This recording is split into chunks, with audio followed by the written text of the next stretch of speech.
The wail of military police sirens cut through the Friday night air at Officers Club, like a blade through silk. 4 MPs burst through the entrance handcuffs, already drawn, their flashlights sweeping across the crowded bar, until they locked onto a single figure, standing motionless in the center of a tightening circle. "Rachel Porter, you're under arrest for impersonating a military officer and stolen valor under federal law." Captain Jake Morrison's voice boomed across the packed room, his face flushed red from a volatile mixture of alcohol and righteous fury. He pointed an accusing finger at the woman in civilian clothes who stood before him with unsettling calm. "This fraud walked in here wearing dog tags, claiming she served with SEALs. She's a fake." 40 officers and their families turned in unison. Phones lifted, recording lights blinked to life. The Friday evening crowd, which moments ago had been enjoying drinks and conversation after a long week, now pressed forward to witness what promised to be a spectacular fall from grace. Rachel Porter didn't struggle as MP Commander Captain Linda Vasquez approached with practiced authority. She simply stood there, brown eyes steady and unafraid, radiating a stillness that seemed almost inappropriate given the circumstances. Her hair was cut short, practical framing a face that showed no trace of panic. Jeans and a plain gray t-shirt marked her as civilian unremarkable, except for one detail, a thin silver chain around her neck, from which hung a small metallic object that caught the overhead lights. "You have the right to remain silent. I request to contact higher authority," Rachel said, her voice measured and cold as winter steel. "Naval Special Warfare Command, Major General Stephen Hayes." Morrison burst into laughter, a harsh sound that several of his companions echoed. "You think a general gives a care about some wannabe like you, lady? You just made the biggest mistake of your pathetic life." But on the challenge coin dangling from Rachel's necklace, a series of numbers etched into the metal glinted beneath the bar lights.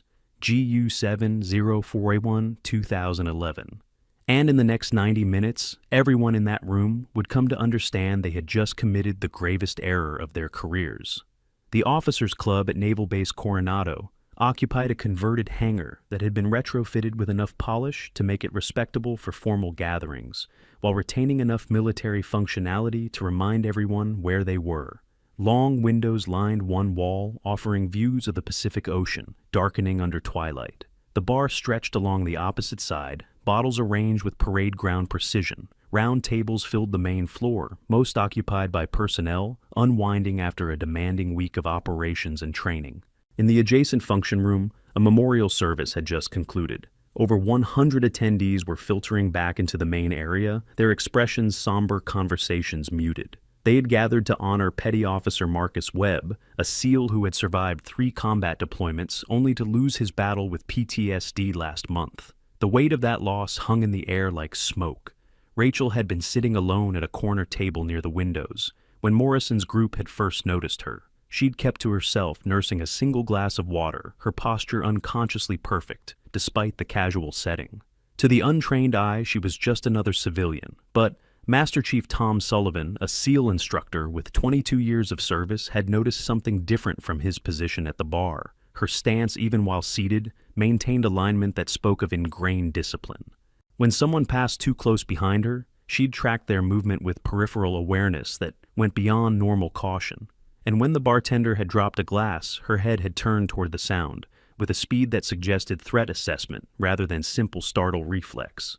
Sullivan had been about to approach her when Morrison's group made their move. 3 SEAL operators, all in their late 20s to early 30s, fresh from a successful training evolution and riding high on accomplishment and beer. Captain Jake Morrison led the trio, his SEAL trident pin prominent on his khaki uniform. Lieutenant Brad Cortez flanked him on the left, phone already in hand.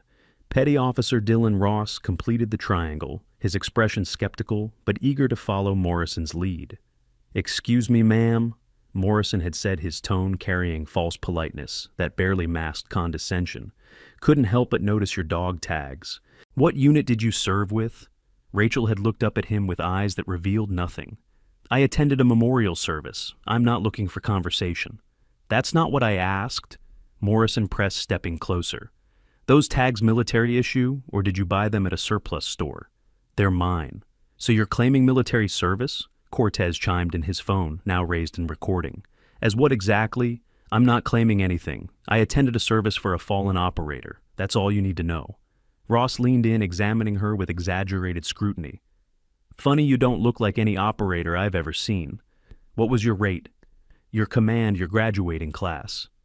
That information isn't public, Rachel said quietly. Morrison laughed. That's convenient.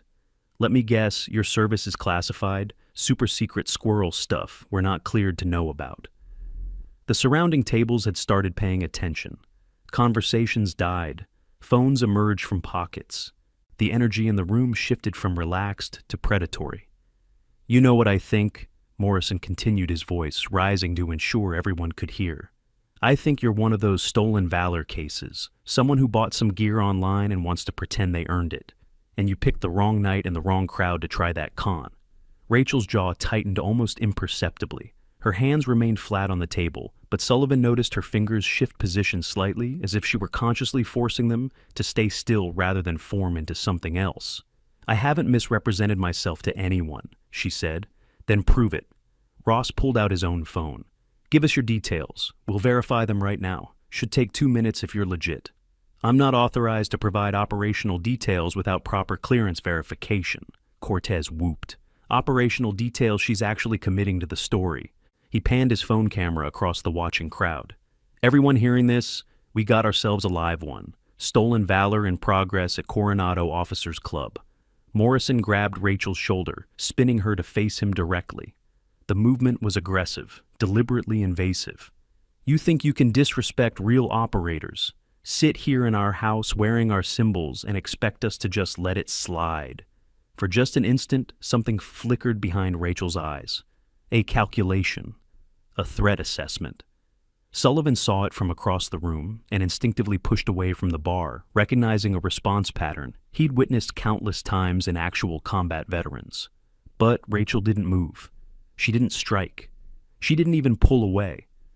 She simply looked at Morrison with an expression so empty of fear that it was somehow more unsettling than aggression would have been.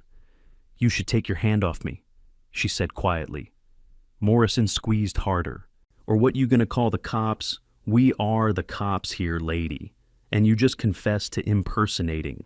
His words cut off as the dog tag chain around Rachel's neck snapped under the pressure of his grip. The tags scattered across the floor, metal clinking on polished wood. The challenge coin followed, bouncing once before settling near Morrison's boot. Rachel's hand moved to catch the falling objects, with reflexes that blurred. She snagged one dog tag mid-air, her fingers closing around it with a speed that made several observers blink in surprise. But the coin was already on the ground. Morrison bent to pick it up, his expression triumphant. Well, let's see what kind of souvenir you bought yourself. He held the coin up to the light, squinting at the markings. The metal was worn, clearly not new. One side bore an image he didn't recognize, a trident, but stylized differently than the standard seal trident. The reverse side showed a series of numbers and letters that meant nothing to him. GU704A1 2011. Morrison read aloud. What's this supposed to be? Some kind of serial number you made up. Rachel stood slowly, her movement controlled but inevitable. Give that back. I don't think so. This is evidence. Evidence that you're running a scam. Morrison pocketed the coin. And now we're calling the MPs. Let them sort out what charges to file. Bartender Joey Martinez, a former Navy corpsman who'd been watching the confrontation with growing concern, spoke up from behind the bar.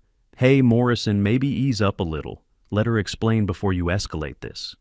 Explain what? How she bought fake gear and thought she'd impress people. Morrison pulled out his own phone. I'm calling this in. Captain Vasquez is going to love this. As he made the call, Cortez continued filming, narrating for his viewers.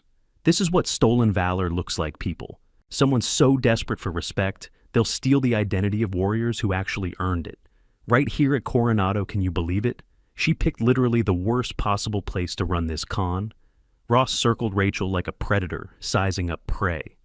You know what the penalty is for impersonating a military officer, federal crime. Prison time. Your life's about to get real complicated. Rachel didn't respond. She simply stood there, her posture unconsciously shifting into what Sullivan recognized as a modified parade rest feat, shoulder-width apart, hands loosely clasped behind her back, weight evenly distributed. It was the stance of someone who'd stood through countless inspections briefings and waiting periods. The stance of someone who'd worn a uniform for years. Sullivan pushed through the gathering crowd. "Gentlemen, maybe we should all take a breath here. Morrison, you've made your point. Let's wait for the MPs and let them handle it properly." Morrison rounded on him. "With respect, Master Chief, this doesn't concern you. We caught her red-handed." "What exactly did you catch her doing, sitting quietly at a table? Wearing military identification she didn't earn?" "Did she tell you she was a SEAL?" Sullivan asked calmly. Morrison hesitated. "She implied it. She was wearing tags. Had a coin talked about attending an operator memorial. All of which could be true," Sullivan interrupted. "Did she specifically claim to be something she's not?" "She said her service record is classified," Ross interjected. "Classic faker move." Sullivan looked at Rachel, who met his gaze with that same unsettling calm. "Ma'am, prior service?" "Yes," Rachel said simply. "Branch, Navy." "Rate," Rachel paused. "I'm not authorized to discuss specifics without proper clearance verification, Master Chief." Morrison threw up his hands. "See, she's playing the classified card because she's got nothing to back it up." The door crashed open. Captain Linda Vasquez strode in with 4 MPs at her back, their weapons conspicuously holstered, but their body language broadcasting authority and readiness for trouble. Vasquez was known for running a tight ship and having zero tolerance for military misconduct. "Someone want to tell me why I'm here on a Friday night instead of home with my family?" Vasquez demanded, her gaze sweeping the room before settling on the knot of people around Rachel. Morrison stepped forward. "Captain, we've got a stolen valor situation. This woman," he gestured at Rachel, "has been representing herself as military, specifically claiming SEAL service. She's wearing dog tags and carrying military identification she didn't earn." Vasquez approached Rachel with the confident stride of someone accustomed to people getting out of her way. "Ma'am, I need to see identification, driver's license or military ID." Rachel reached into her pocket, slowly extracted a wallet, and handed over her driver's license. No military ID appeared. Vasquez examined the license under her flashlight. "Rachel Porter, civilian address in San Diego, no military designation. Yet, you're wearing dog tags." "I attended a memorial service for a fallen operator," Rachel said, her voice steady. "I made no claims to anyone about my status." "She absolutely did," Morrison cut in. "She talked about SEAL training, operational details." "I answered questions that were directed at me," Rachel corrected quietly. "I didn't volunteer information." Vasquez held up a hand for silence. "Ms. Porter, simple question, did you represent yourself as a currently serving or former military officer this evening?" "I attended a memorial service, period." "That's not an answer. Did you or did you not claim military service?" If you've ever been wrongly accused of something you couldn't defend yourself against, you know the unique frustration Rachel faced in that moment. Sometimes the truth is locked behind walls we can't break down, and the only option is to endure until someone with the right key arrives. If you appreciate stories where quiet strength ultimately triumphs over loud arrogance, where those who serve in silence receive the recognition they've truly earned, then you're in the right place. Subscribe now and join our community of over 2 million viewers who value authentic stories of underestimated heroes. Hit that notification bell so you never miss the moment when truth breaks through prejudice. Rachel met Vasquez's eyes. "I need to contact Naval Special Warfare Command. Major General Stephen Hayes. This is a matter requiring higher authority involvement." "You don't get to make demands, Ms. Porter. You're under investigation for federal violations. Now, answer the question, did you claim military service?" Before Rachel could respond, Morrison pulled out the challenge coin. She was carrying this captain. She claimed it was issued to her. But look at it. It's got weird markings, nothing official. Probably ordered it custom to complete her costume. Vasquez took the coin, turning it over in her hands. She frowned at the numbers, but didn't seem to recognize their significance. "Challenge coins can be purchased online or received as gifts. This isn't proof of service." "Exactly," Cortez chimed in. "She's trying to use fake memorabilia to steal valor from real operators." Lieutenant Colonel James Wu, a Marine liaison officer, pushed through the crowd. He'd been observing from a nearby table, his weathered face thoughtful. "Captain Vasquez, may I examine that coin. Vasquez handed it over. Wu studied the markings carefully, his expression shifting subtly. Ms. Porter, where did you acquire this? It was issued to me in May 2011 for completion of a classified operation, Rachel said. Morrison exploded. She's making it up as she goes. Captain, arrest her already. But Wu wasn't looking at Morrison. He was looking at Rachel with the kind of assessment that comes from decades of reading people under pressure. Ma'am, you're claiming this coin represents completion of a classified operation. I'm stating a fact, sir. Then you understand why I'm going to verify that claim before anyone makes arrests. Wu pulled out his phone, stepping away from the crowd. Vasquez's jaw tightened. Colonel, with respect, we have sufficient probable cause. Ms. Porter has failed to provide documentation of service. She's carrying items that appear to be military memorabilia, and multiple witnesses heard her make claims about military experience. What specific claims? Sergeant First Class Mike Torres asked, arriving from the memorial service next door. The Army Ranger had a reputation for fairness and zero tolerance for false accusations. Morrison, what exactly did she say? She talked about SEAL training. She knew details about what details. Torres pressed. About Bud S training, which are publicly available online. Torres interrupted. What did she claim that actually constitutes impersonation? Morrison's face reddened. She implied she was one of us. Walking around with gear talking about operations. Implied is not the same as claimed, Torres said firmly. Did she introduce herself as an active SEAL? Did she tell anyone she was currently serving? Silence. She wore dog tags, Ross insisted. Which could be from a family member, Torres countered. Which could be legitimately hers from past service. Which could be completely legal even if they're just personal items. You're making assumptions. Vasquez raised her voice. Gentlemen enough. Ms. Porter, final opportunity. Do you have any documentation of military service discharge papers, DD-2 fort? Anything. Rachel's expression didn't change. My service record is classified under executive order. I cannot produce public documentation without authorization from Naval Special Warfare Command. Cortez burst into laughter. Oh, that's perfect. She's committed now. Captain, this is textbook fake veteran behavior. They always claim their records are sealed or classified when you ask for proof. Vasquez seemed to agree. Her expression hardened. Ms. Porter, people with genuinely classified backgrounds don't announce it in public bars. They don't wear identification items that draw attention. And they certainly don't claim they can't provide basic verification. I made no announcements, Rachel said quietly. I attended a private memorial service. These gentlemen approached me, made accusations, and escalated the situation. I've answered your questions within the bounds of my security obligations. If that's insufficient contact, the appropriate authority to verify my status.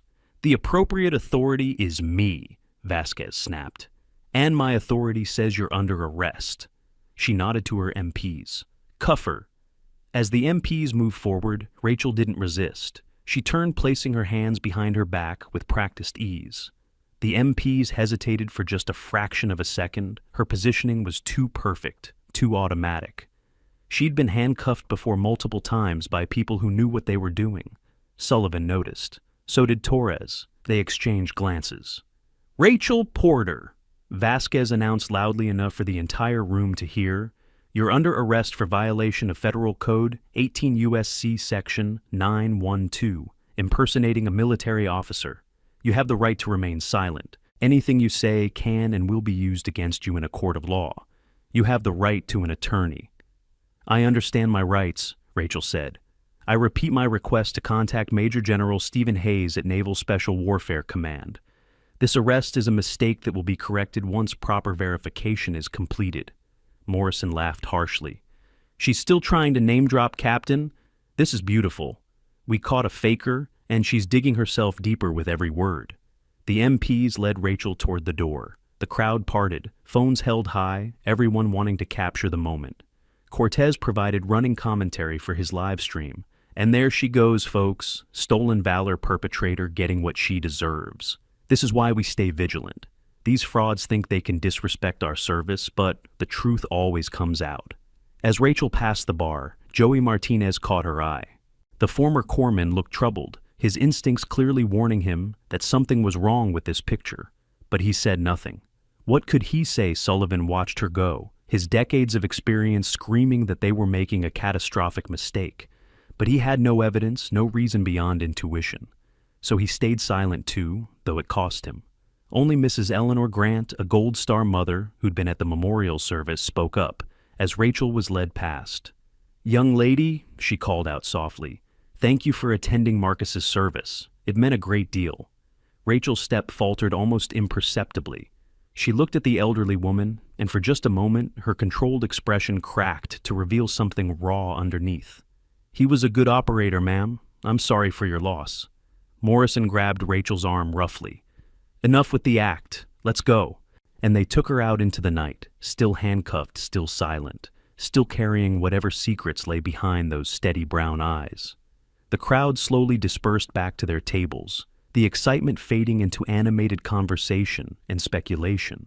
Morrison bought a round for his friends celebrating their righteous bust. Cortez posted his video with hashtags about stolen valor and justice. Ross started composing an official statement for the investigation. None of them noticed Sullivan making a quiet phone call from the corner. None of them saw Torres texting someone with a simple message: "We have a situation at O Club. Need higher authority ASAP." And none of them understood that the challenge coin sitting in Morrison's pocket, the one with those strange numbers and markings, was about to transform from evidence of fraud into proof of their own catastrophic error in judgment. Because while they celebrated in the bar, Rachel was being led into an MP office where Commander Richard Stokes, the base JAG officer, was waiting to conduct an official interrogation. And in 45 minutes, Stokes would ask her a question about weapons systems that no civilian should be able to answer. And Rachel, tired of the charade and bound by regulations that required her to answer direct questions from military legal authority, honestly would provide an answer so technically precise that it would stop everyone in the room cold. But that moment hadn't arrived yet. For now, she sat in a hard metal chair in a windowless office, hands cuffed behind her back, waiting with the infinite patience of someone who'd waded through far worse situations in far more dangerous places. Waiting for the truth to catch up with the accusations. Waiting for someone with the right clearance to ask the right questions. Waiting as she'd learned to do years ago for the moment when silence would finally be allowed to speak. The MP office was exactly what Rachel expected: utilitarian furniture, fluorescent lighting that turned everyone's skin sallow, and the lingering smell of stale coffee mixed with industrial cleaner. A metal desk dominated the center of the room, flanked by chairs that were deliberately uncomfortable. The walls displayed motivational posters about integrity and justice, oblivious to the irony of their presence during false accusations. Commander Richard Stokes entered 10 minutes after Rachel was seated. At 45, he carried himself with the precise confidence of a lawyer who'd built his career on military regulations and legal minutiae. His uniform was immaculate, his posture impeccable, his expression conveying the weary superiority of someone dealing with yet another case of civilian misconduct. Vasquez and Morrison followed him in, along with Torres, who'd invited himself as a neutral observer. The small room suddenly felt crowded. "Ms. Porter." Stokes began settling into the chair across from her. "I'm Commander Stokes, JAG Corps. I'll be conducting the preliminary investigation into the charges against you. I want to make something clear from the start. If you cooperate fully and honestly, things will go easier for you. Stolen valor is a serious federal crime, but first-time offenders who show remorse often receive reduced sentences." Rachel said nothing. "Let's start with basics." Stokes continued, pulling out a yellow legal pad. Full name: Rachel Ann Porter. Date of birth: November 15th, 1989. Current occupation: emergency medical technician with San Diego County. Stokes made notes. "And you claim prior military service." "I served in the United States Navy. Honorably discharged October 2013. Morrison, leaning against the wall, couldn't contain himself. "Here we go. Let's hear the details of this alleged service." Stokes shot him a warning glance. "Lieutenant, I'm conducting this interview. You'll have your chance." He returned his attention to Rachel. "Ms. Porter, what was your rate in the Navy?" Rachel paused for exactly 3 seconds. "I'm not authorized to disclose my specific rate or unit designation without proper clearance verification from Naval Special Warfare Command." "There it is," Morrison exclaimed. The classic deflection, "Sir, this is exactly what stolen valor perpetrators do. They claim classified service because they can't provide details that don't exist." Stokes held up a hand. "Ms. Porter, I have a secret clearance. If your service was genuinely classified at that level, you can disclose it to me. My service requires higher than secret clearance, Commander." The room fell silent for a moment. Stokes's pen stopped moving. Even Morrison looked uncertain. Torres spoke up quietly. "Commander, that would be top secret SCI or specialized compartmented programs. If she's telling the truth, if," Morrison interrupted, "big if." Stokes tapped his pen against the pad. "Fine, let's approach this differently. Ms. Porter, tell me about Bud S training, assuming you're claiming to have gone through it." "I haven't claimed anything about Bud S," Rachel said, "but you know what it is. Basic underwater demolition SEAL training conducted at Naval Special Warfare Center Coronado." "Common knowledge," Morrison muttered. "Google could tell you that." Stokes continued. "What week of Bud S is Hell Week? Week 4 of first phase. What's the grinder used for physical training evolutions? Surf torture log PT conditioning drills. Asphalt surface approximately 150 feet by 200 feet. Stokes's eyebrows rose slightly. That level of specificity wasn't typical tourist knowledge. "What happens during surf torture?" Rachel hesitated. This was crossing into territory that could either condemn or vindicate her. "Students form boat crews in the surf zone. They're required to link arms and remain in the cold water for extended periods. The purpose is to test psychological endurance and teamwork under physically demanding conditions. How long are the periods? That varies by instructor decision and student performance. It's not standardized. What's the water temperature? Typically between 55 and 65 degrees Fahrenheit, depending on season." Stokes made notes, his expression thoughtful. Morrison looked less confident now, but unwilling to back down. "She could have read all this in memoirs or watched documentaries." "Could have," Torres agreed. "But she's not wrong about any of it. And her answers aren't rehearsed. She's not reciting from memory, she's pulling from experience." "Your opinion," Morrison snapped. Stokes moved to more technical material. "Ms. Porter, what weapons platforms are standard for SEAL assault elements?"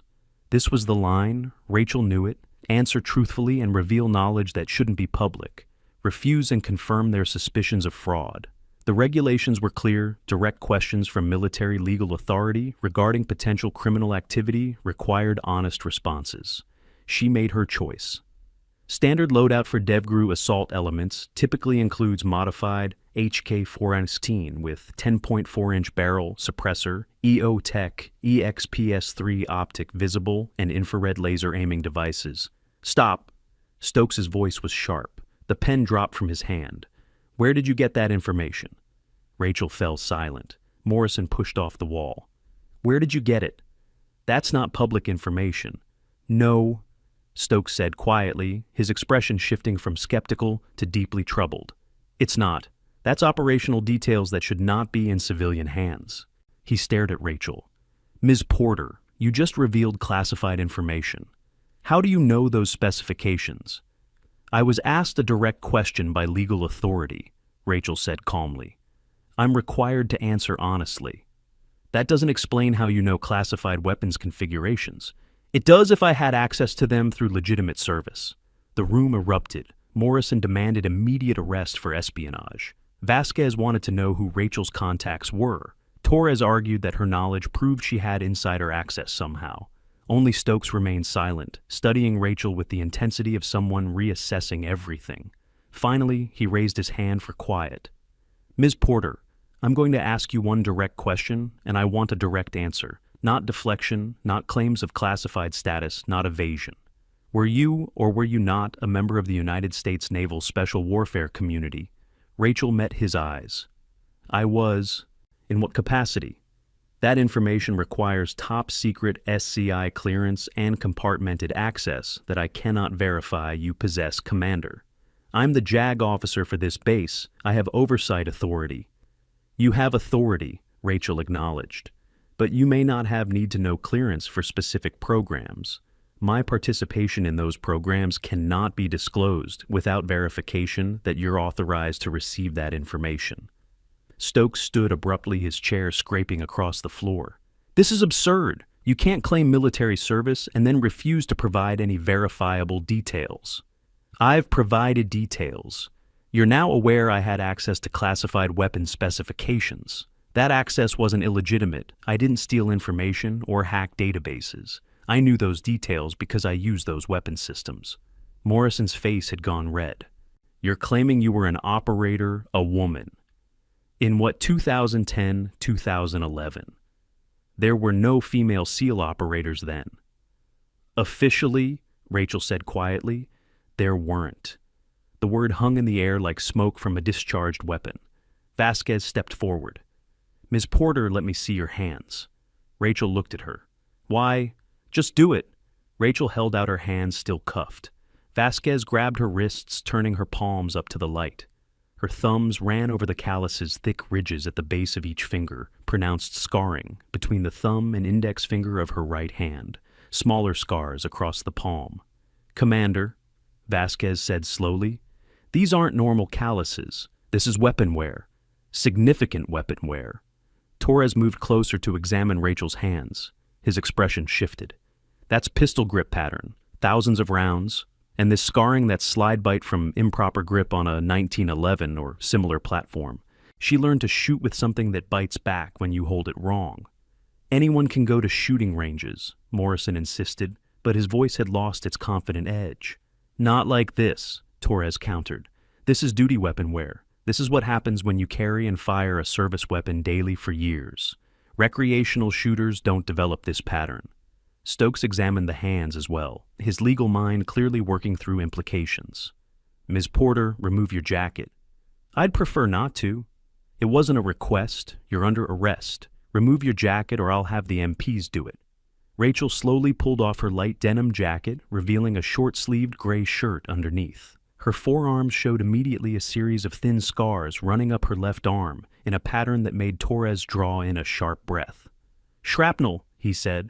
That's a blast pattern, IED or explosive device fragment wounds. He pointed to her shoulder.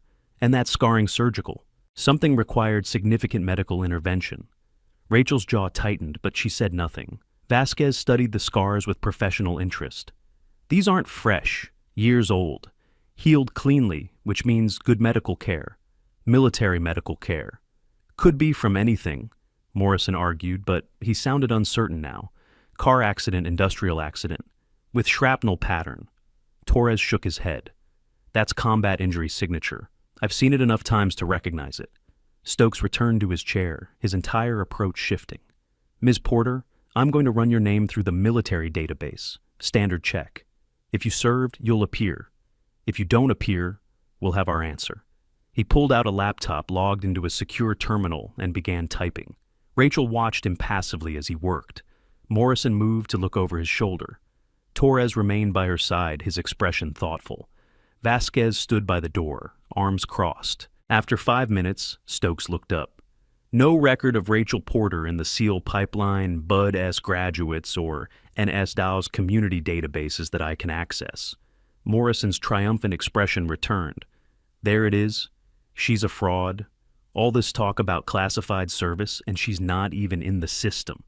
She's not in the databases you can access, Torres corrected. That's different from not being in any database. What databases can't a JAG commander access? Morrison challenged. Quite a few, actually, Torres said. JSOC personnel, special mission units, compartmented programs. If she was part of something above your clearance, Commander, she wouldn't appear in your search. Stokes closed the laptop with more force than necessary.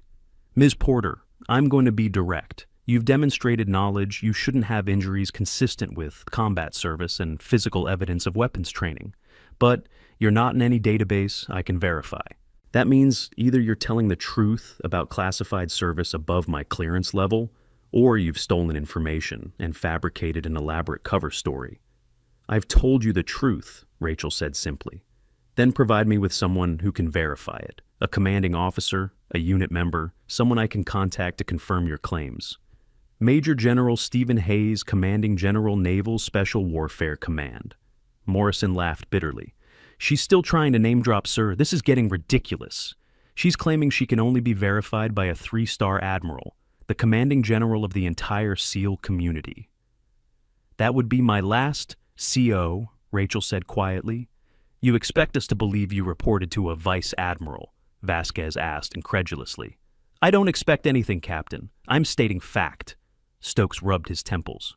Ms. Porter, if you truly reported to General Hayes, he would have records, documentation, something to verify your claims. He does. Then why isn't it in the standard databases? Because it's not standard service. The circular argument was interrupted by a knock on the door. One of the MPs stuck his head in. Commander, there's an NCIS agent here. Says she needs to be involved in this case. Moments later, Special Agent Dana Frost entered. At 36, she carried the quiet authority of someone who'd investigated everything from petty theft to treason. Her expression was professionally neutral as she surveyed the room. Commander Stokes, I'm Special Agent Frost, NCIS. I understand you're investigating a stolen valor case. Alleged stolen valor, Torres corrected. Frost glanced at him, then at Rachel, then at the challenge coin, now sitting on Stokes' desk. She picked it up, turning it over slowly. Her expression didn't change, but something in her posture shifted. Where did you get this? She asked Rachel. It was issued to me in May 2011. For what operation? Operation 041. Frost's fingers tightened almost imperceptibly around the coin. Commander Hodges, I need everyone except essential personnel out of this room. Now, Morrison protested. I'm the one who identified the fraud. I have a right to. You have no rights in an NCIS investigation, Lieutenant, Frost said flatly. Out. That includes you, Captain Vasquez. Agent Frost, this is my arrest.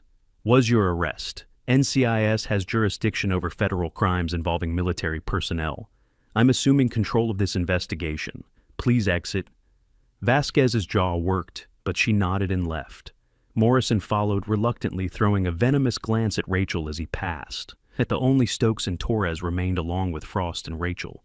Frost pulled out her own laptop, logging into what appeared to be a much more sophisticated system than Stokes had access to. She typed Rachel's information rapidly, her expression focused. The silence stretched for 5 minutes, then 10.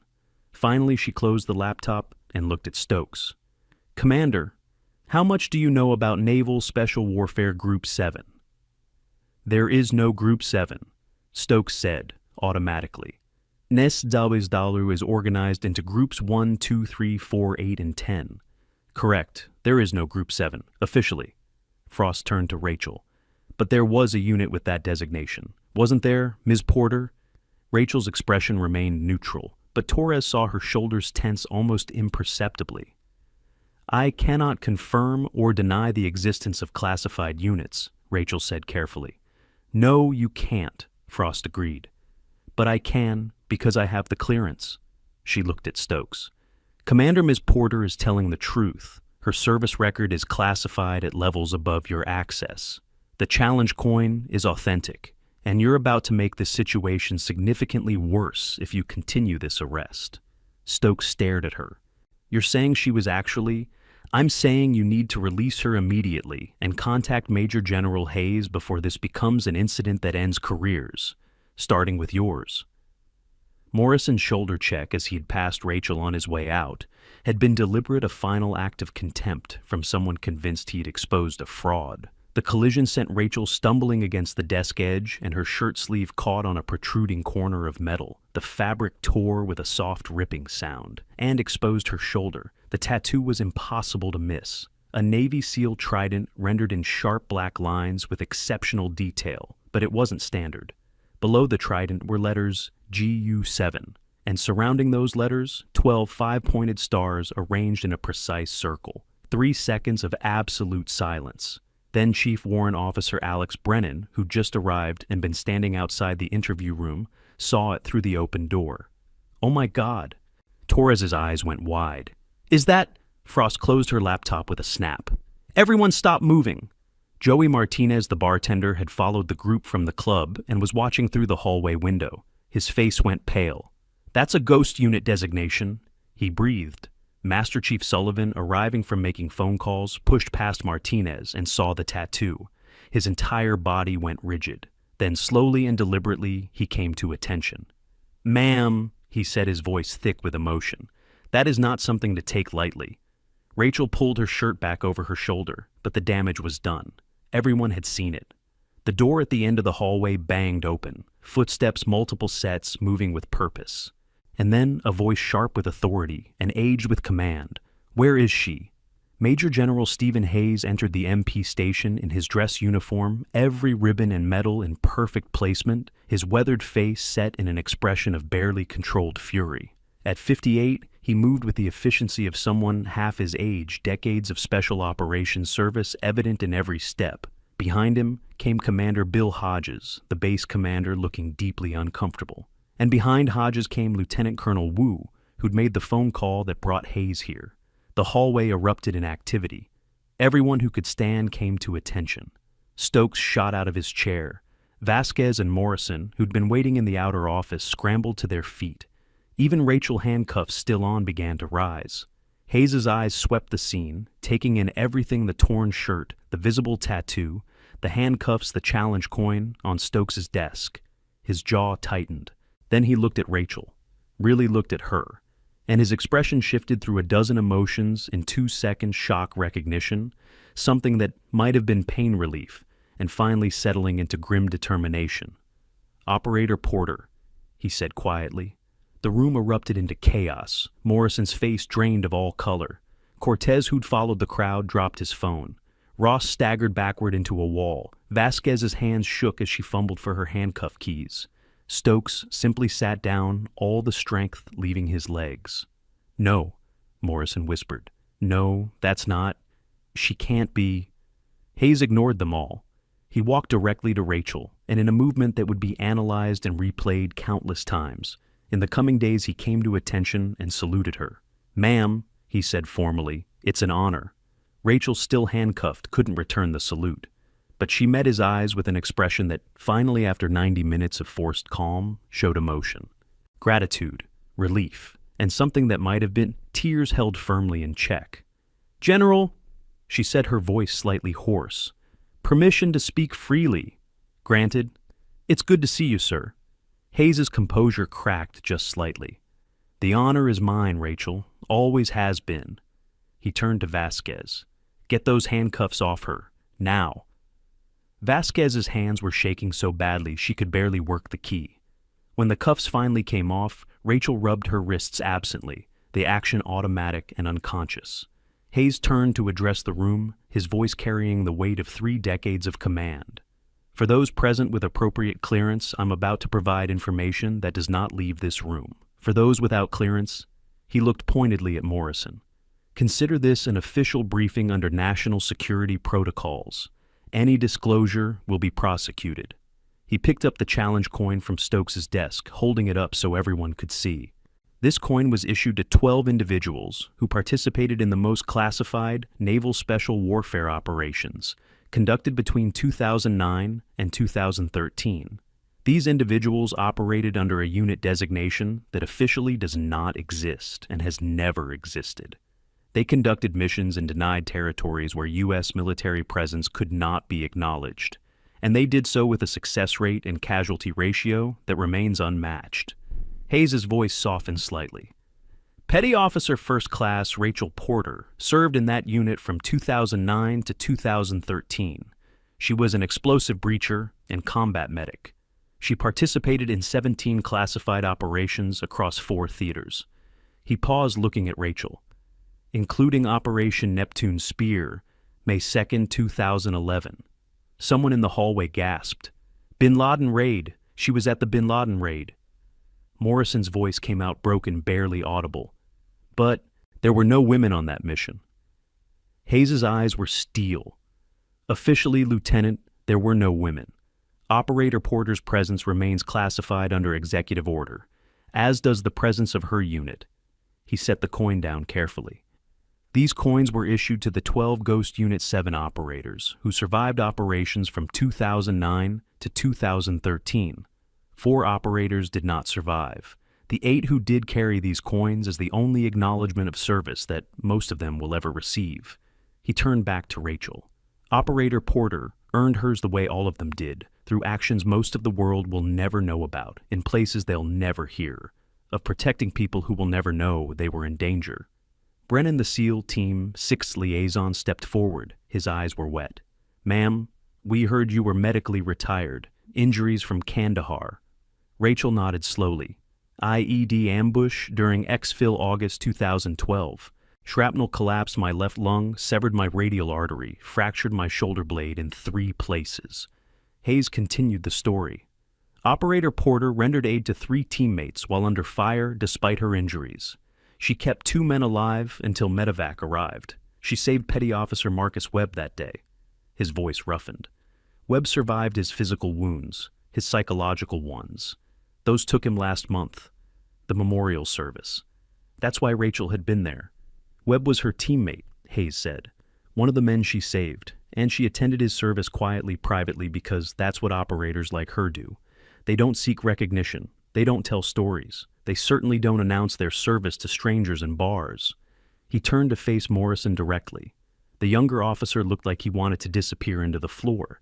Lieutenant Morrison. Hayes said, his voice dangerously quiet. You just publicly accused, arrested, and assaulted a decorated combat veteran with higher security clearance than anyone in this building except me.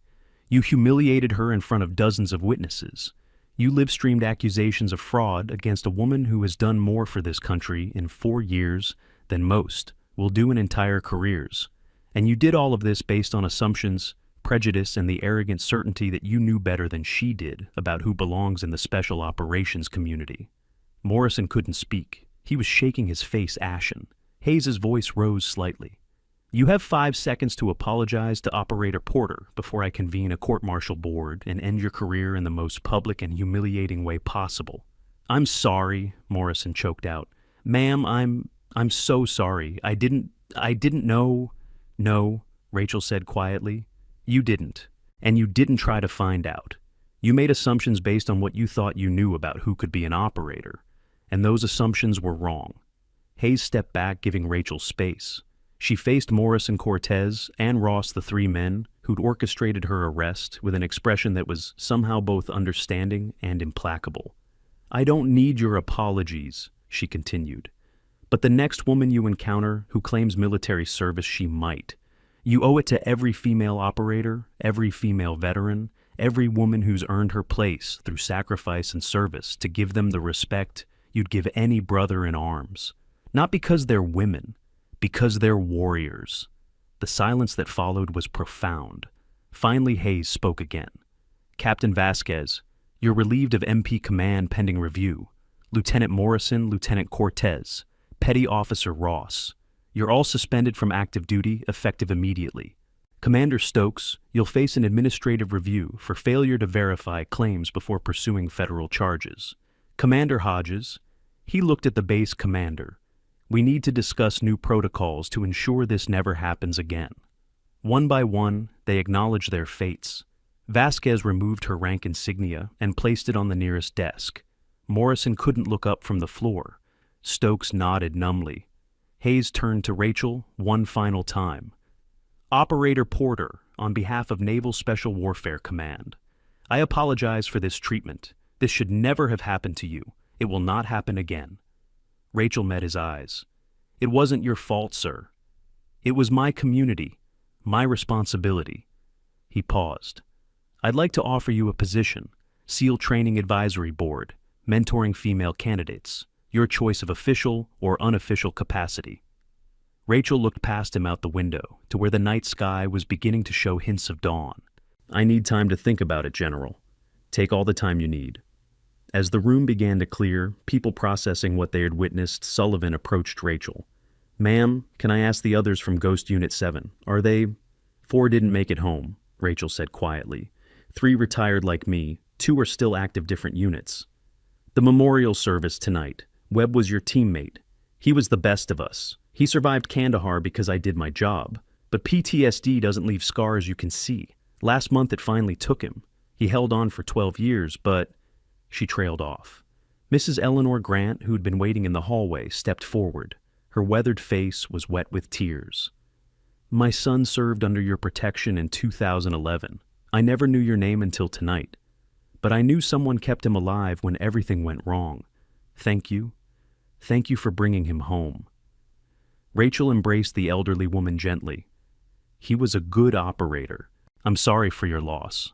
And I'm sorry for yours. All of yours. Mrs. Grant pulled back, searching Rachel's face. You carry so much weight. Please let people help you bear it. Torres, still standing nearby, spoke quietly. Ma'am, you saved lives most people will never know about. That's the hardest kind of service. The kind that gets no recognition, no acknowledgement, no thanks. It's the only kind worth doing, Rachel said simply. The words hung in the air, a final statement on service sacrifice and the silent warriors who operate in shadows so others can live in light. Hayes checked his watch. It's 0400. Rachel, you're coming with me. We're getting you properly checked out medically, then getting you somewhere you can rest. Everyone else, this incident is classified. Nothing that happened tonight gets discussed outside proper channels. Am I clear? A chorus of yes, sir, echoed through the room. As Hayes led Rachel toward the exit, Morrison found his voice one last time. Ma'am, I know I have no right to ask, but why didn't you tell us? Why did you let us arrest you when you could have stopped at any time? Rachel paused, looking back at him. Could I? At what cost? Breaking federal law to save my ego? Revealing classified information to win an argument? She shook her head. I took an oath, Lieutenant. That oath didn't have an exception for personal convenience or public embarrassment.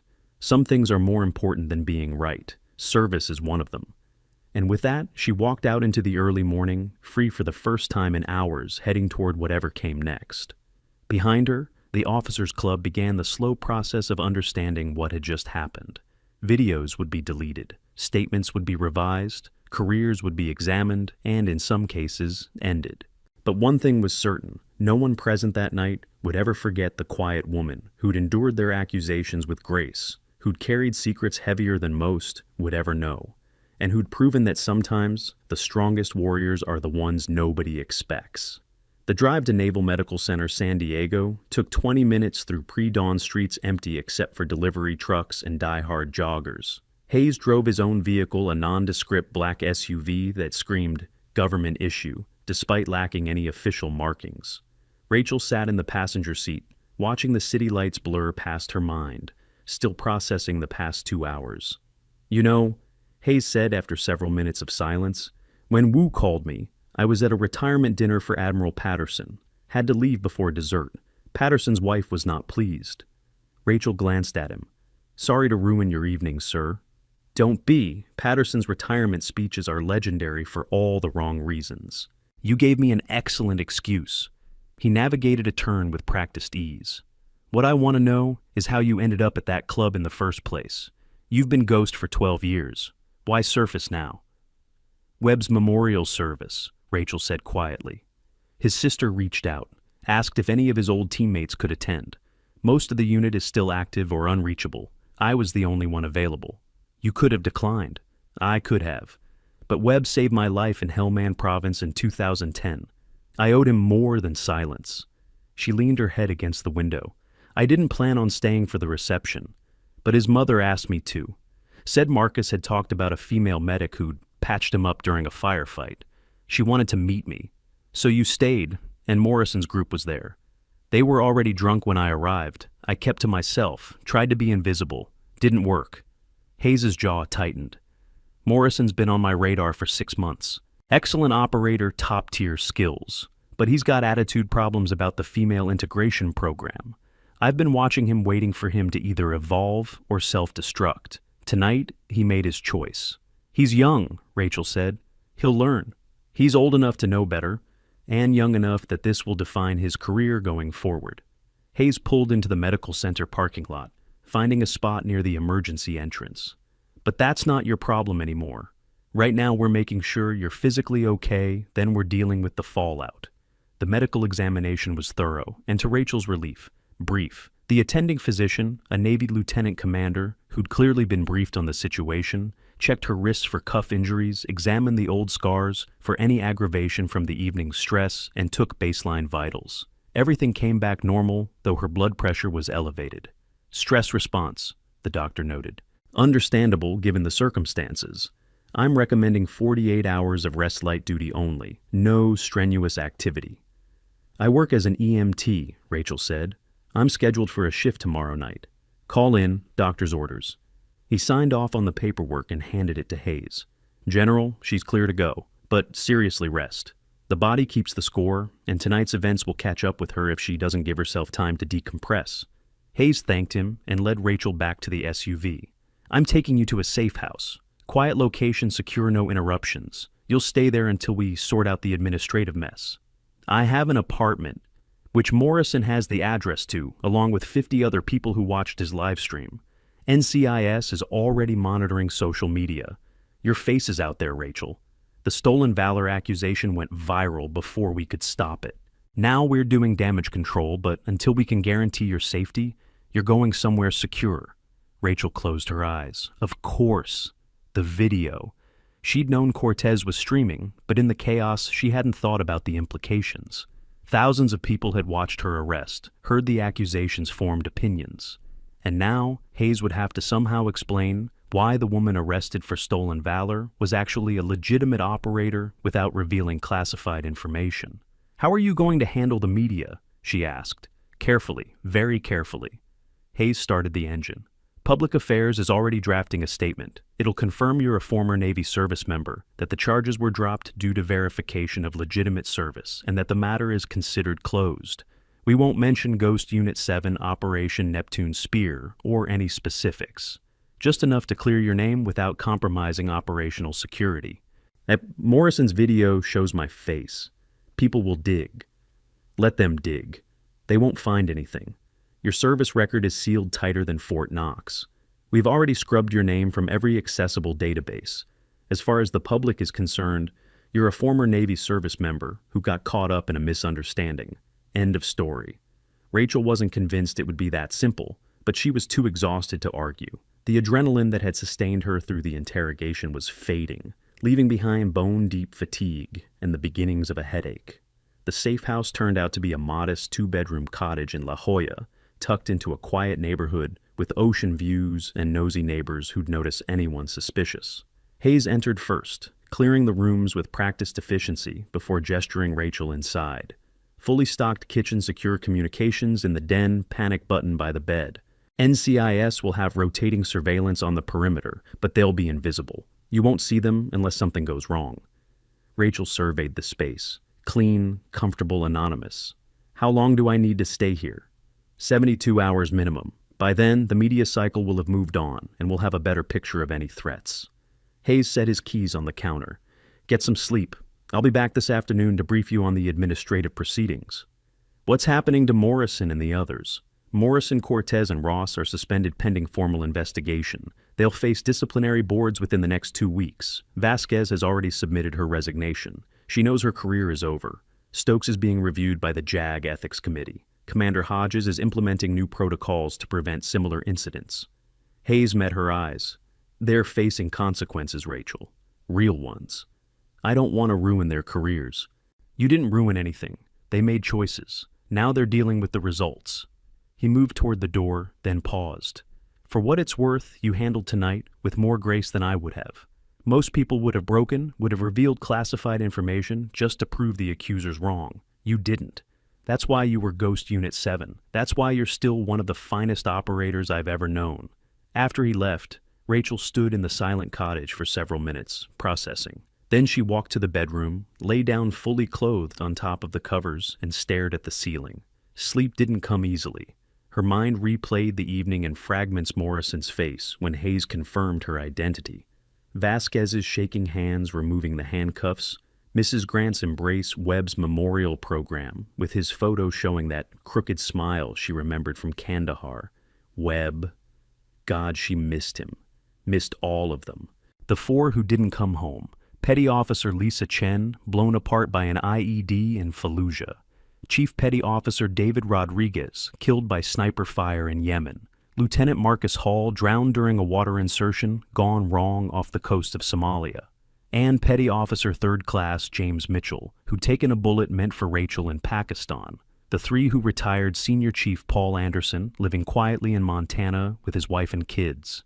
Commander Sarah Blake, teaching at the Naval Academy under a different name. And Master Chief Thomas Chen Lisa's husband, who'd left the teams after her death and disappeared into civilian life. The 2 still active. She didn't know their current assignments, and she couldn't contact them. Ghost Unit 7 had been disbanded in 2013 after the Kandahar ambush. The survivors had scattered their service records, sealed, their identities protected. They'd agreed to maintain silence unless recalled by proper authority. For 12 years, Rachel had kept that promise. She'd built a new life as an EMT, helping people in ways that didn't require security clearances or classified briefings. She'd attended therapy for PTSD, learned to manage the nightmares and flashbacks, found a fragile peace in routine and service. And now, because of one memorial service and a group of drunk SEALs, that peace was shattered. Her phone buzzed. A text from Dr. Patricia Chen, her therapist, just heard. "Are you okay? Call when you can." Rachel stared at the message. Dr. Chen knew her history. Patient confidentiality had protected Rachel's secrets, even when the psychiatrist's daughter, Maya, was struggling through SEAL training and facing the same discrimination Rachel had endured years earlier. It must have killed Dr. Chen to watch Rachel's arrest, knowing the truth, but unable to speak. She typed a response, "I'm okay. Safe location. We'll call tomorrow." Another buzz, this one from Maya. "Chen, holy crap, Rachel. You're a legend. Morrison's an idiot. Mom says you're okay, but I wanted to check. Also, thank you for what you said about treating female operators with respect. I needed to hear that someone who's been through it thinks I can make it." Rachel's throat tightened. She responded, "You can make it. You will make it. Don't let anyone tell you otherwise." And Maya, being an operator isn't about being the strongest or the fastest. It's about being the person your teammates can trust when everything goes wrong. Focus on that. The response came quickly. "Yes, ma'am. Get some rest. You've earned it." Rachel set the phone aside and finally closed her eyes.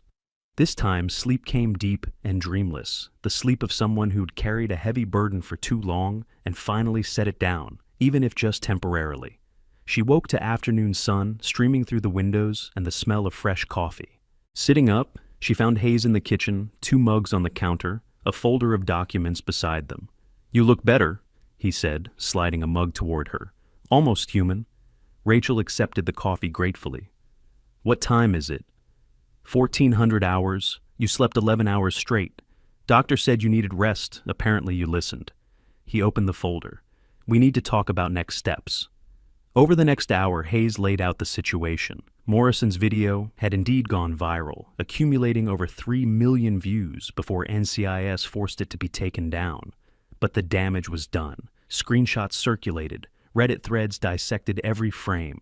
Military blogs debated whether the arrest was legitimate or a cover-up. "The good news," Hayes said, "is that Public Affairs released our statement 6 hours ago. Most mainstream media are reporting it as a case of mistaken identity. Overzealous SEALs accused a legitimate veteran, charges were dropped, everyone apologized. The story's already losing steam. And the bad news? The bad news is that you're now a minor celebrity in certain corners of the internet. Veterans forums are trying to identify you. Social media sleuths are digging into your background. So far, they're hitting walls your classified status is holding. But it's only a matter of time before someone with the right connections starts asking the right questions." Rachel sipped her coffee. "What do you recommend?" "I recommend you accept my offer. Join the SEAL Training Advisory Board as a civilian consultant. We'll create a new cover identity completely legitimate that explains your expertise without revealing Ghost Unit 7. You'll mentor female candidates, review training protocols, provide insight on integration challenges. It's important work, Rachel. Work that matters. And it keeps me inside the system where you can protect me." "That too," Hayes admitted. "But I'm not asking you to do this just for protective reasons. I'm asking because you're uniquely qualified. You understand what these women are facing because you faced it yourself. You understand the psychological toll of operating in a male-dominated environment while carrying classified status that prevents you from defending yourself. You understand sacrifice in ways most people never will." Rachel set down her mug. "General, I left that life behind for a reason. The nightmares, the hypervigilance, the constant weight of secrets. I've spent 12 years learning to be normal, to have relationships that aren't built on lies, to sleep through the night without waking up in combat mode. If I come back into the community even as a civilian consultant, I risk losing all that progress." "I know what I'm asking," Hayes said quietly, "and I won't pressure you. But consider this. Maya Chen is struggling. She's one of 3 women currently in Bud's training. The other two are considering dropping out because of the discrimination. They need someone who's been there, who understands, who can tell them it's possible. Not because of some abstract principle, but because they're looking at living proof. Using me as inspiration is dangerous. What happens when they find out I can't tell them about most of my service, when they realize I'm a ghost, even within the community? Rachel Porter made the right call, and the decision she's about to face will define not just her future, but the future of countless women following in her footsteps. The story is about to take an unexpected turn that will leave everyone speechless. Before we continue, if you're enjoying this journey of revelation and respect earned through sacrifice, show your support by hitting the like button. Your engagement helps us share more stories about heroes who serve without seeking recognition. Stay with us, the confrontation is intensifying. Hayes leaned back in his chair. Then we tell them a version of the truth. That you served in a classified capacity you still can't discuss. That you earned your place through actions that remain sealed. That your service record will never be public, but your commitment to excellence and your dedication to the mission speak for themselves.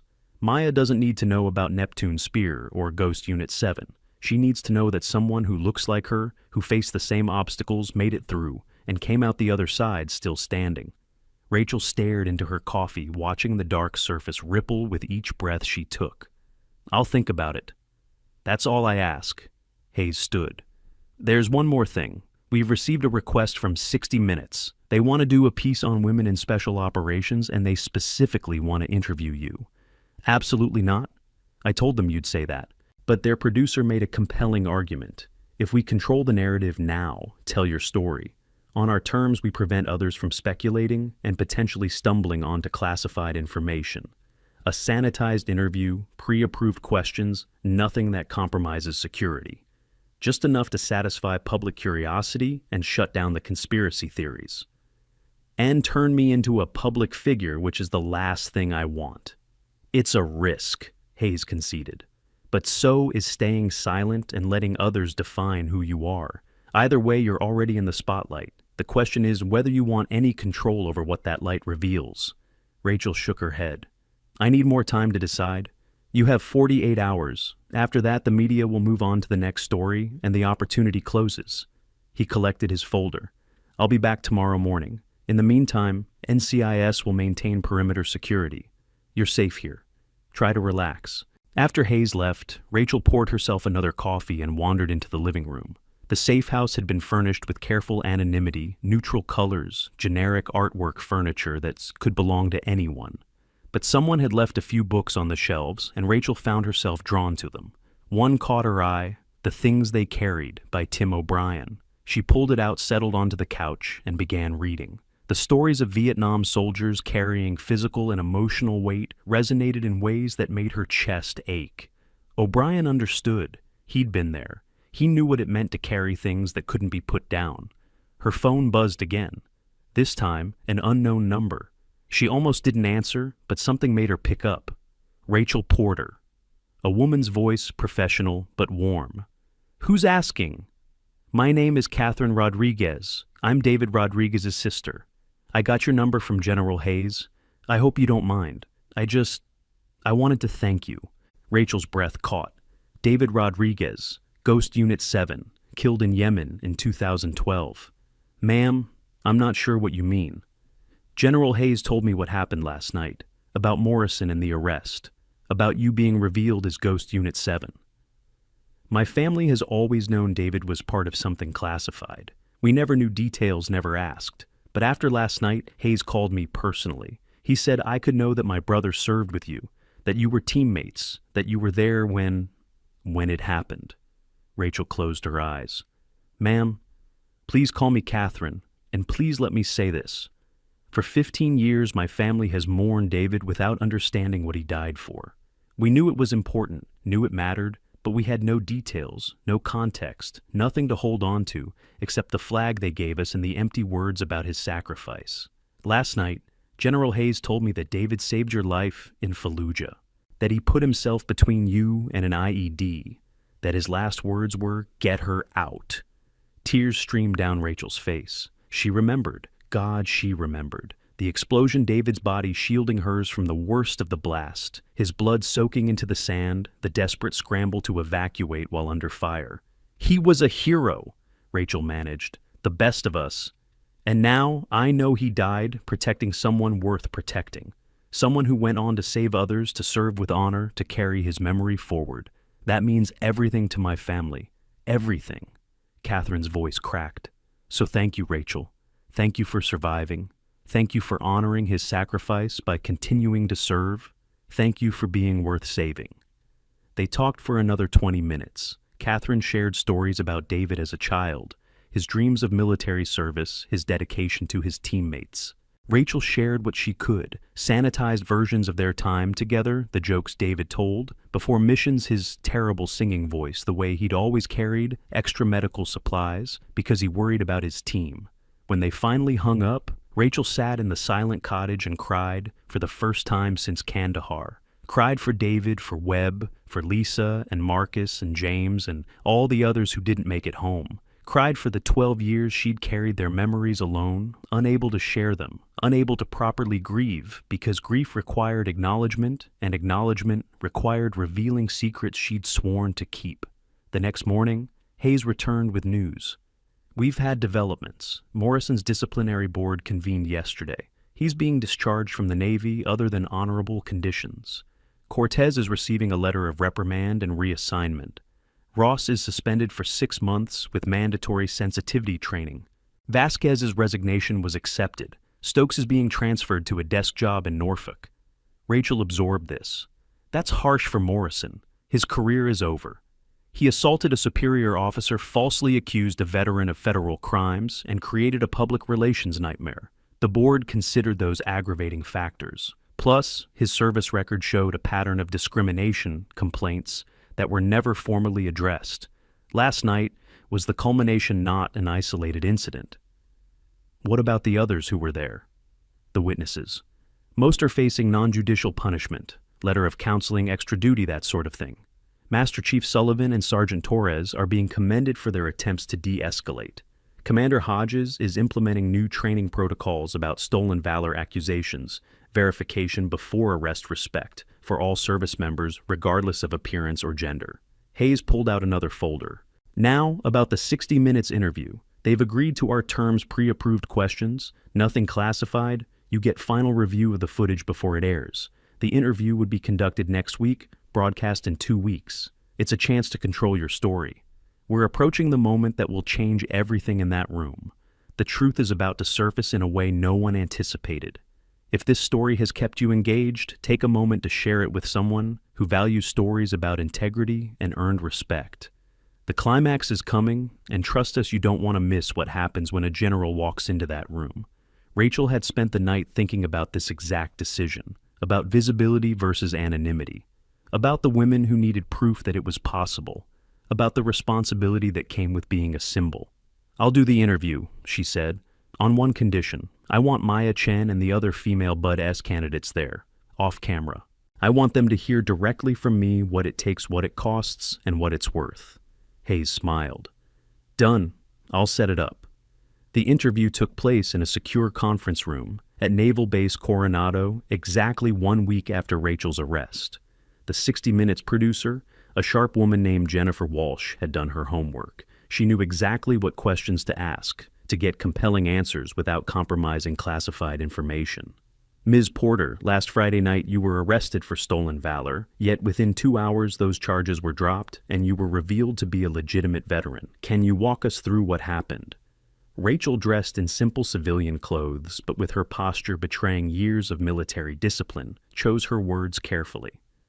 I attended a memorial service for a fallen service member. Some individuals at the venue made assumptions about my background based on my appearance. Those assumptions led to accusations that I was impersonating a military officer. Once proper authorities verified my service record, the misunderstanding was resolved. But it wasn't just a misunderstanding, was it?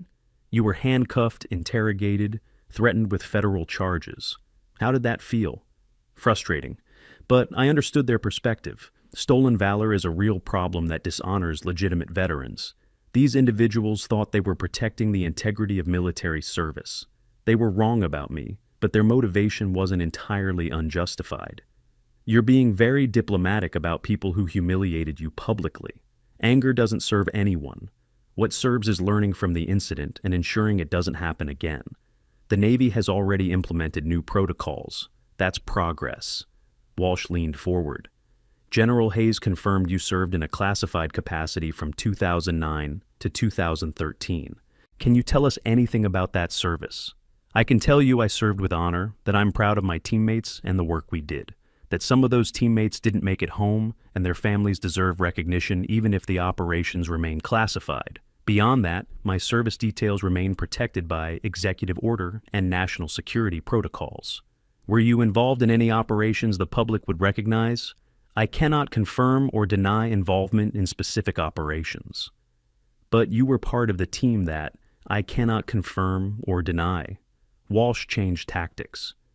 What do you want people to understand about women in special operations? Rachel paused, choosing her words with care. I want people to understand that gender doesn't determine capability, that the women currently going through SEAL training aren't asking for special treatment or lowered standards. They're asking for the same opportunity to prove themselves that their male counterparts receive. They're asking to be judged on performance, not prejudice. And they're asking that when they succeed, because some of them will succeed, they be recognized as operators first and women second. What would you say to young women considering special operations careers? I'd say it's harder than you imagine. The physical demands are brutal. The psychological stress is overwhelming. You'll face discrimination, doubt, and obstacles your male peers won't encounter. You'll work twice as hard for half the recognition. And even when you succeed, some people will never accept it. Rachel paused, but I'd also say it's worth it. Because the women who make it through don't just earn a place for themselves. They open doors for everyone who comes after. They prove that excellence has no gender. And they become part of a brotherhood that, despite the name, is ultimately about shared sacrifice, mutual trust, and dedication to something larger than yourself. The interview continued for 90 minutes. Walsh asked about PTSD, about transitioning to civilian life, about the challenges of carrying classified service history. Rachel answered honestly but carefully, revealing enough to be relatable while protecting operational security. When it was over, Walsh shook her hand. That was powerful. Thank you for trusting us with your story. After the cameras were packed away, 3 young women entered the conference room. Maya Chen, along with petty officers Ashley Grant and Kimberly Martinez, the 3 women currently in Bud S first phase. They looked exhausted, bruised, and determined. Ma'am, Maya said, thank you for agreeing to meet with us. Rachel gestured to the chairs. Sit, and stop calling me ma'am. I work for a living. The old enlisted joke broke the ice slightly. For the next 2 hours, Rachel talked with them about the reality of special operations, about managing physical pain, about handling discrimination, without letting it derail training, about the importance of teamwork over individual heroics. She shared sanitized stories from her own experience, emphasizing the lessons without revealing classified details. Here's what nobody tells you, Rachel said. The worst part isn't the physical training. Bodies adapt. The worst part isn't even the discrimination, though that's brutal. The worst part is the isolation. You're going to be alone in ways your male classmates never experience. They have each other, dozens of guys going through the same hell-building bonds, sharing the suffering. You have each other, and maybe a handful of instructors who actually support integration. Everyone else will be waiting for you to fail. How do we deal with that? Ashley asked. By being so undeniably competent that they can't ignore you, by making yourself invaluable to your boat crew, by being the person they want next to them when everything goes wrong, and by supporting each other. Because you're not competing against each other, you're competing against the standard. If all 3 of you make it through, that's a victory. If only one of you makes it, that's still a victory. The point isn't to be the best woman, it's to be the best operator you can be, regardless of gender. Kimberly spoke up. Do you ever regret it? The service, the sacrifices? Rachel considered the question. I regret that some of my teammates didn't make it home. I regret that families lost people they loved. I regret that some operations required choices with no good options. But do I regret serving? No, I did work that mattered. I protected people who couldn't protect themselves. I was part of something larger than myself. That's not something I can regret. Even after last Friday, Maya asked. Even after being arrested and humiliated. Especially after last Friday, Rachel said firmly. Because last Friday proved that the system, despite its flaws, ultimately works. Yes, I was wrongly accused. Yes, I suffered injustice. But within hours, proper authority intervened. The accusers faced consequences. The system corrected itself. That's not a failure, that's exactly how it's supposed to work. Imperfectly, messily, but ultimately justly. Before they left, Rachel pulled Maya aside. Your mother is proud of you. She can't tell you directly because of her professional obligations, but she's proud. And so am I. Maya's eyes glistened. I won't let you down. You can't let me down. The only person you can let down is yourself. So don't quit. Even when everything in you is screaming to quit, don't. Because on the other side of that, pain is something very few people ever experience, the knowledge that you're capable of more than you imagined. 3 weeks later, the 60 Minutes interview aired. 20 million people watched Rachel Porter's story, saw her quiet dignity, heard her careful answers about classified service. Social media exploded with support. Veterans organizations praised her grace under pressure. Even Morrison issued a public apology, acknowledging his error and committing to be better. The viral video of her arrest was now contextualized. The woman being handcuffed wasn't a fraud, but a legitimate veteran facing unjust accusations. The narrative shifted from stolen valor exposed to veteran vindicated. Rachel became briefly a symbol of women in combat, of classified service, of grace under fire. And then, as Hayes predicted, the media moved on. The next crisis, the next scandal, the next viral moment. Rachel's 15 minutes of fame ended and she returned to relative anonymity. But the impact remained. 2 months after the incident, all 3 women in Maya's Bude S-class graduated first phase, the first time in history that multiple women had made it through that crucial stage.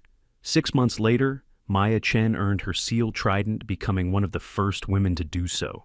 Rachel attended the ceremony standing in the back, watching with quiet pride as a new generation of operators earned their place. Hayes stood beside her, also watching. You made this possible, he said quietly. No, Rachel corrected. They made it possible.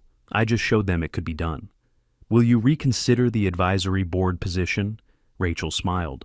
I already accepted it. Started last week. Civilian consultant part-time, strictly advisory. No operational involvement. Hayes raised an eyebrow. You didn't tell me. You're not the only one who can keep secrets, General. As they watched the new SEALs celebrate, Rachel felt her phone vibrate. A text from an unknown number?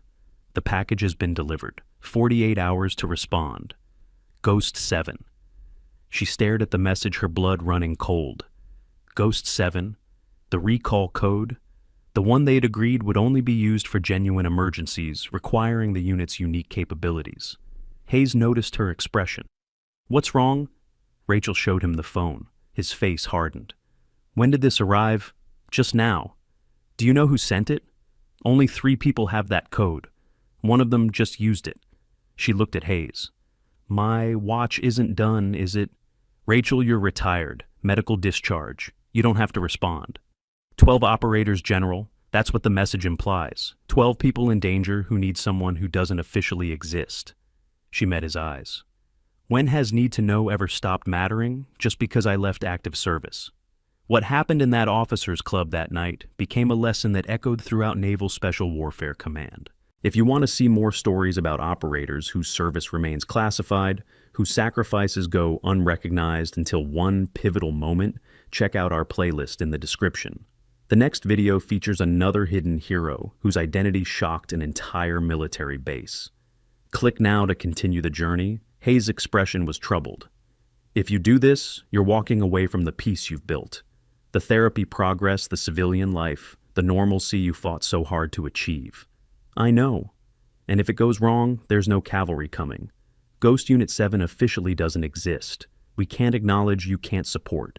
You can't extract you if things go bad. I know that too. Then why would you even consider it? Rachel looked back at the celebration at Maya Chen and the other new operators laughing and taking photos at the future they represented. Because someone has to. Because 12 people are counting on someone who can do what others can't. Because that's what operators do. We answer when others can't. Hayes was quiet for a long moment. What do you need? Access to classified briefing materials? Whatever intel exists on the situation. 24 hours to assess whether it's actually viable or a suicide mission. She paused. And your word that if I don't come back, someone will tell Catherine Rodriguez and the other families what happened, not the details, just that it mattered. You have my word. Hayes pulled out his phone. I'll have the briefing materials delivered to the safe house within 3 hours. But Rachel, you don't have to do this. You've given enough. Have I? Rachel asked quietly. Because David Rodriguez gave his life to save mine. Webb held on for 12 years before PTSD took him. 4 of our teammates never came home. If I can honor their sacrifice by saving 12 more operators, how is that even a choice? As the celebration continued around them, Rachel Porter, Ghost Unit 7, Operation, Neptune, Spear, the woman who'd endured arrest and accusation with silent grace, made her decision. Not because she wanted to return to the shadows, not because she craved the adrenaline or missed the missions, but because some debts can only be repaid in the same currency they were incurred, sacrifice for sacrifice, service for service, life for life. 3 days later, Rachel Porter disappeared again. Her apartment stood empty. Her EMT supervisor received a resignation email. Her therapist got a brief message thanking her for everything and explaining that new assignments required relocating. Only Hayes knew where she'd gone. Only he knew about the 12 operators trapped behind enemy lines in a location that couldn't be officially acknowledged. Only he knew about the Ghost Protocol activation, the 48-hour planning window, the high-altitude insertion into denied territory. And only he knew that 3 weeks later, 13 people walked across a border into friendly territory, 12 exhausted operators and 1 woman who'd proved once again that the deadliest warriors are often the ones nobody expects. When Hayes met her at the debrief location, Rachel looked older, harder, carrying new scars, both visible and invisible. But she was alive. 12 for 12, she reported. Complete success. 0 casualties. Welcome back, operator, Hayes said quietly. Not back, sir. Just not done yet. She looked at him with eyes that had seen too much but refused to look away. Maybe the watch never really ends. Maybe for people like us, like Ghost Unit 7, there's always one more mission, one more person to save, one more debt to honor. And when it finally breaks you, Rachel smiled tiredly, then I'll know I gave everything I had. And isn't that what operators do? 6 months later, Rachel Porter appeared at another SEAL graduation ceremony. She stood in the back again, watching new operators earn their tridents, wondering which of them would answer the call when their own Ghost Protocol activated, wondering which of them would understand that service isn't about glory or recognition. It's about showing up when needed, doing what others can't, and carrying the weight, so others don't have to. The true warriors she'd learned aren't the ones who seek the fight. They're the ones who answer when called, who serve in silence, who carry secrets that can never be told, and burdens that can never be shared. They're the ghosts in the machine, the operators in the shadows, the ones who exist in classified files and sealed records, their sacrifices, known only to a handful of people with the right clearances and need to know. And Rachel Porter, standing in that crowd wearing civilian clothes and carrying memories that would never make it into history books, was proud to be one of them. Because some stories aren't meant to be told, some heroes aren't meant to be recognized, some service happens in shadows so deep that light never penetrates. But it matters. God, it matters. And that Rachel thought, as she watched the new operators celebrate, was enough. That had to be enough. Because for operators like her, for Ghost Unit 7, for all the warriors who served in silence and answered calls that officially never happened, there was no other choice. The watch continued. And somewhere in a secure facility with clearances above the highest classifications, another phone would eventually buzz with another message, Ghost 7, package delivery required, and somewhere someone would answer, because that's what operators do. Always.